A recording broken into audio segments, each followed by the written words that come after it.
Chers téléspectateurs, bienvenue sur cette page news.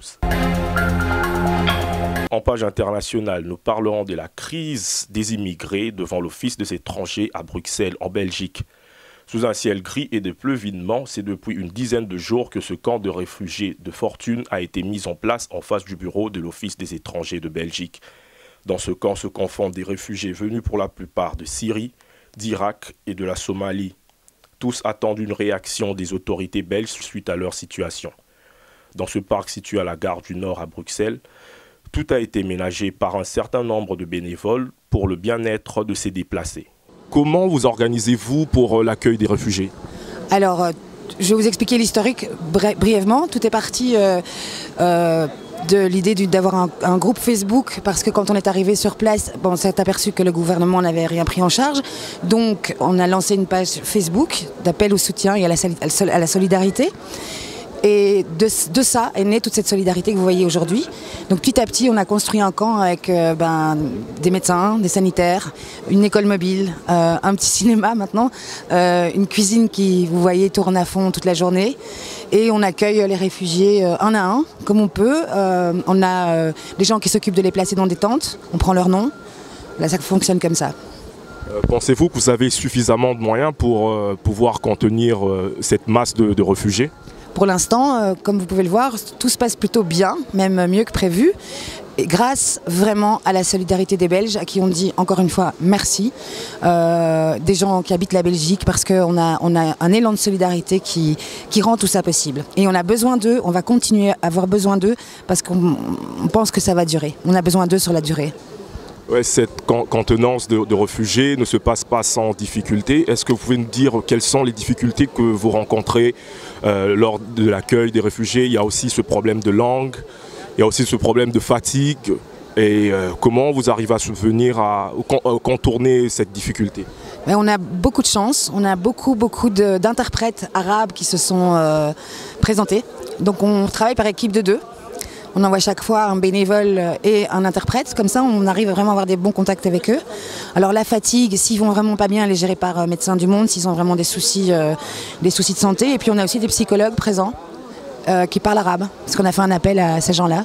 Et donc en fait, tout est assez bien géré assez rapidement. Alors je ne vais pas dire qu'on ne voit pas que les gens viennent de beaucoup de souffrance, et ça se voit, mais nous on essaye d'apporter l'aide qu'on peut maintenant. Jusqu'à présent, vous avez accueilli combien de nombre de réfugiés? On est entre 750 et 1000 pour l'instant. Et vous attendez à en recevoir plus? On s'y attend, oui. À peu près combien? Ça, je ne peux pas anticiper, mais on sait qu'on va avoir une nouvelle vague d'arrivée. Merci beaucoup, Vanessa. Je vous en prie. Et DTV, c'est ça? Merci d'être venu. Au revoir. Au revoir. De leur plein gré, ce jeune homme d'origine ghanéenne et cette femme d'origine belge viennent prêter main forte pour la cause des réfugiés. Hello, my friend. Yes, hello. My name is Alfred. Yeah, can you explain to us what are you doing here exactly? I'm here volunteering to help the people, the refugees here, to have a pleasant stay. And I clean up here, I volunteer, and in exchange I can stay here with them. And yeah, I just want to show the best I can. Yeah. How long are you cleaning the place? Just today I started, and I just got this outfit, and then I get this equipment to clean the stuff here, and yeah, and to see, to talk to the people also, you know, socializing and making it a pleasant stay. Yeah. Did you receive any call to do it, or you are doing it just for helping people? I'm here today. I brought 2 people from Somalia. I met them at the station, Central Station, and they asked me for this place, and I showed them this place. And since then, I decided to help also, because I thought, yeah, these people are doing a good job, and I want to help them. You know, help them with volunteering. Okay, thank you. Your name is? My name is Alfred. Alfred, and I'm from Ghana. Okay. Nice to meet you. Thank you. Voilà, je m'appelle Dominique Mertens, je suis belge, bruxelloise, francophone. J'habite à Schaerbeek et je suis venue ici pour la première fois parce que j'aimerais travailler en tant que bénévole. Je crois qu'il y a beaucoup de choses à faire.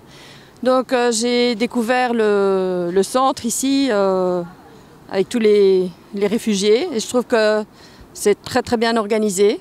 Il y a des tentes en suffisance, il y a des aides multiples à beaucoup de niveaux, entre autres il y a Médecins du Monde, il y a des vêtements à disposition, des vêtements, des chaussures. Au niveau, oui, il y a de l'aide alimentaire aussi. J'ai entendu dire qu'il y en avait même trop et que le centre recherchait des bénévoles pour s'occuper d'organiser tout ça. Est-ce que vous trouvé quelque chose à vous pour faire, en fait aider les réfugiés qui sont ici? Parce qu'on peut dire que tout le monde fait n'importe quoi, pas n'importe quoi dans le mauvais sens, mais tout le monde a les mains mises sur tout. Oui. Est-ce que vous êtes trouvé une place pour pouvoir aider cette masse de réfugiés?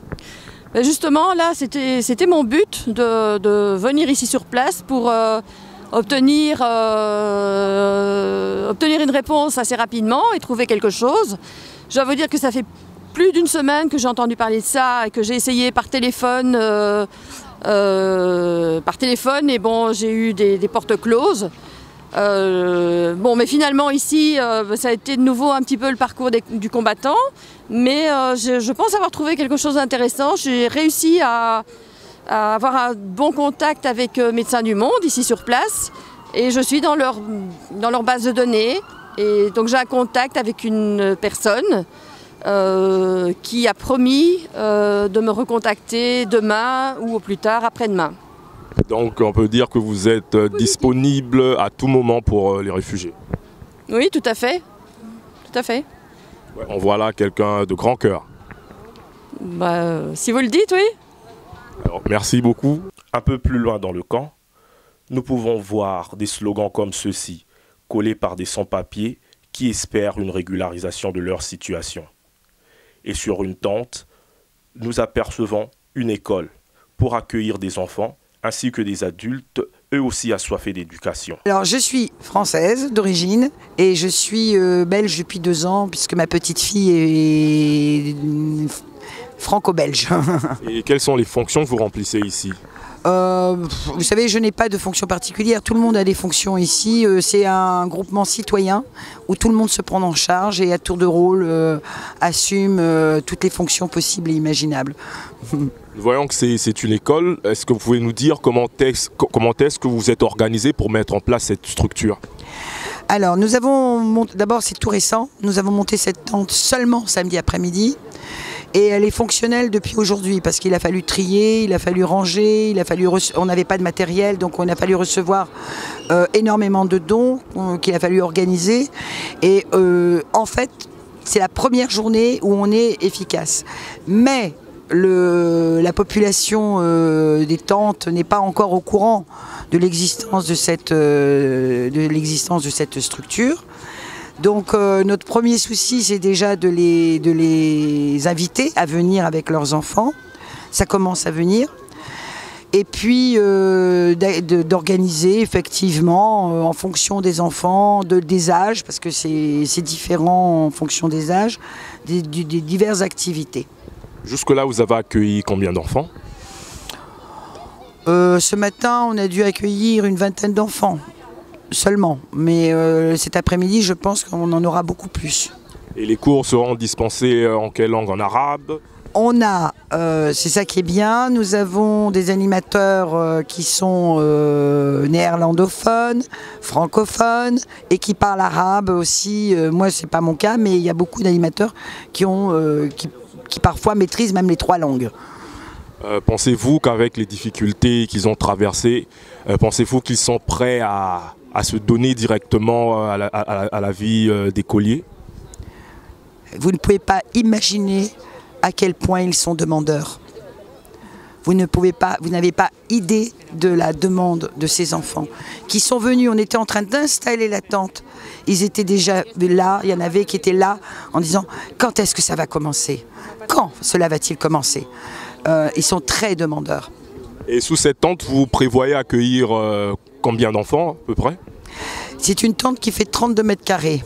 Si vous excluez toutes les parties réservées au stock, etc., il reste 15 mètres carrés. Et au cas où il y aurait des débordements d'enfants, parce que vous venez de dire que les enfants sont très demandeurs.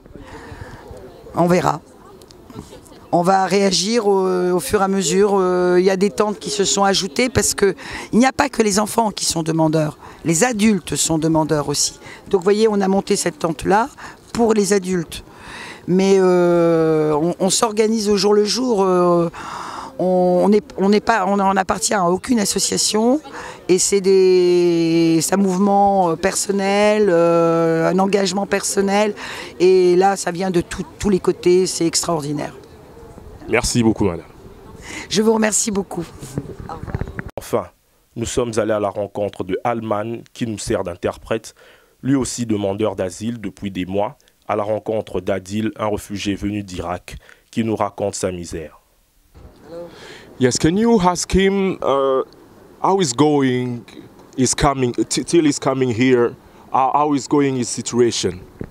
Can you ask him in Arabic? الوضع صعب يعني الطريق صعب بس الحمد لله اكو بعض الدول بها بعض التسهيلات اكو دول ما بها تسهيلات يعني تعاني شويه بصعوبه مثل هنغاريا يعني عبورها صعب المانيا يعني هاي الدول شويه صعب الكنترول تبعها.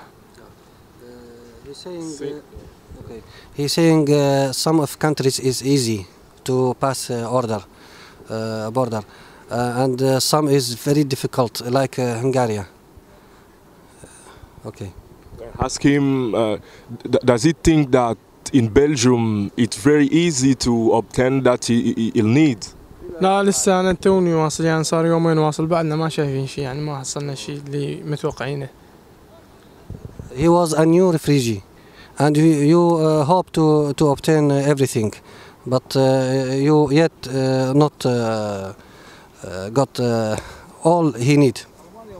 Yeah, but by the fact he doesn't get what he needs, what will be his last decision?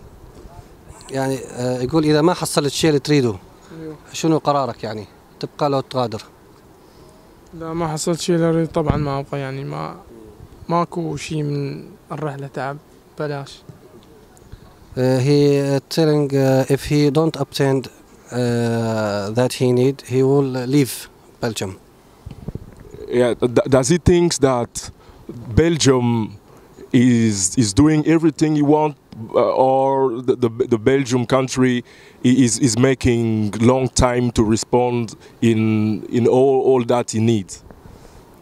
لا أنت سجلت له بعد؟ سجلت الموعد بعد 3 أيام يعني بس بعد 3 أيام يقولون الوضع يتحسن شوي يصير أحسن لما ياخذوك على الكم يتحسن الوضع. Yes. Now he registered in Commissariat, but after 3 days they bring him to camp, and then the situation is better, and he hope to obtain everything. Yeah. Since which day is here? What is the date he came in this camp? إمتى وصلت هنا؟ قبل يوم أمس يعني. Before yesterday, he came. 3 days. 3 days since. 2 days. 2 days. Yes. His name is? شو اسمك? عادل. His name Adil, from Iraq. Thank you for everything. Okay. Les réfugiés ont été ravis du passage d'une chaîne congolaise et pour oublier leur misère, ils ne s'empêchent pas de s'offrir un moment d'amusement au pas de leur danse traditionnelle.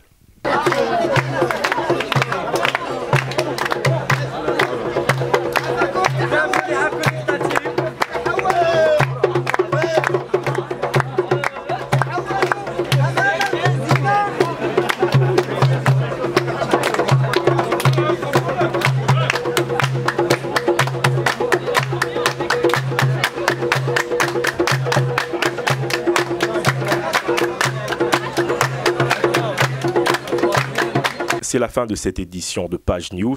D'ici là, portez-vous bien et restez fidèles à EDTV.